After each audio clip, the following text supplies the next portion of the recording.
ग्लानिर्भवति भारत अभ्युत्थानमधर्मस्य तदात्मानं सृजाम्यहम्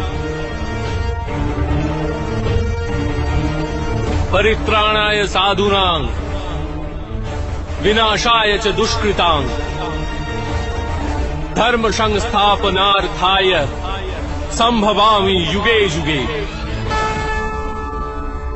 যখনই ধর্মের হানি ঘটে, যখনই অধর্ম বৃদ্ধি পায়, তখনই সৎ পুরুষদের উদ্ধার হেতু, অধর্মীদের বিনাশ হেতু আর ধর্মের পুনঃস্থাপনা হেতু আমি জন্মগ্রহণ করি।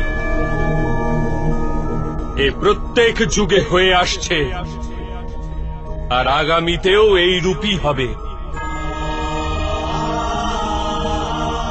আমি অবিনশ্বর পরমাত্মা।